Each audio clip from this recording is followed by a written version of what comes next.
ಇನ್ನು ಯಾದಗಿರಿಯಲ್ಲಿ ಮೊಸಳೆಗಳ ಕಾಟಕ್ಕೆ ಬೆಚ್ಚಿ ಬಿದ್ದಿದ್ದಾರೆ ರೈತರು. ಭತ್ತದ ಜಮೀನಿಗೆ ಬೃಹತ್ ಗಾತ್ರದ ಮೊಸಳೆಗಳು ನುಗ್ಗಿವೆ. ಮೊಸಳೆಗಳನ್ನ ಕಂಡು ಶಾಕ್ ಆಗಿದ್ದಾರೆ ರೈತರು ಜೊತೆಗೆ ಗ್ರಾಮಸ್ಥರು. ನದಿ, ಕೆರೆ, ಹಳ್ಳದ ನೀರಿನ ಮೂಲಗಳೆಲ್ಲಿದೆ, ಅಲ್ಲಿ ನೀರಿನ ಕೊರತೆ ಇದೆ. ಆದ್ರೆ ಮೊಸಳೆಗಳ ಕಾಟಕ್ಕೆ ತತ್ತರಿಸಿ ಹೋಗಿದ್ದಾರೆ ಅಲ್ಲಿನ ರೈತರು. ಜಮೀನಿಗೆ ಎಂಟ್ರಿ ಕೊಡ್ತಾ ಇದ್ದಾವೆ ಮೊಸಳೆಗಳು. ಶಾಕ್ ಆಗಿದ್ದಾರೆ ಅಲ್ಲಿನ ರೈತರು, ಗ್ರಾಮಸ್ಥರು. ನೀರು, ಆಹಾರವನ್ನ ಅರಸಿ ಮೊಸಳೆಗಳು ಈಗ ಜಮೀನಿಗೆ ಎಂಟ್ರಿ ಕೊಡುವಂತ ಪರಿಸ್ಥಿತಿ ಬಂದಿದೆ. ಹುಣಸಗಿ ತಾಲೂಕಿನ ಯಡಹಳ್ಳಿ ಗ್ರಾಮದ ಜಮೀನಿನಲ್ಲಿ ಮೊಸಳೆಗಳು ಪತ್ತೆಯಾಗಿದೆ. ಭತ್ತದ ಜಮೀನಿಗೆ ಓಡಾಡ್ತಾ ಇರುವಂತದ್ದು ಮೊಸಳೆಗಳು ಜಮೀನಿನಲ್ಲಿ.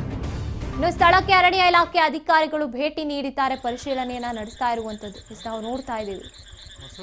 ನಿಜಕ್ಕೂ ಕೂಡ ನೀರಿನಲ್ಲಿ ವಾಸ ಮಾಡುವಂತ ಮೊಸಳೆಗಳು ಕೂಡ ಈ ಹಳ್ಳಿಯಲ್ಲಿರುವಂತ ಕೆರೆಗಳಾಗಿರ್ಬೋದು, ಹೊಂಡಗಳಾಗಿರ್ಬೋದು, ಅಲ್ಲಿಗೆ ಹರಿಸಿ ಬರುವಂತ ಪರಿಸ್ಥಿತಿ ಬಂದಿದೆ.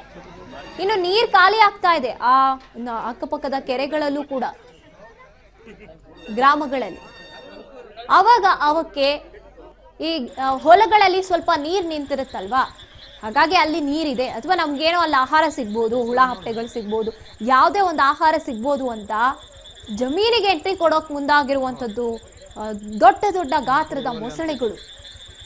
ಎಂಥ ಪರಿಸ್ಥಿತಿ ಬರ್ತಿದೆ ಅಂತ ನಿಜಕ್ಕೂ ಕೂಡ ಜಲಚರ ಪ್ರಾಣಿಗಳು ಕೂಡ ಈಗ ಆಹಾರವನ್ನ ಹುಡುಕೊಂಡು ಅಥವಾ ತಮ್ಮ ವಾಸಸ್ಥಾನವನ್ನ ಹುಡುಕೊಂಡು ನಾಡಿಗೆ ಬರುವಂತ ಪರಿಸ್ಥಿತಿ ಬಂದಿದೆ.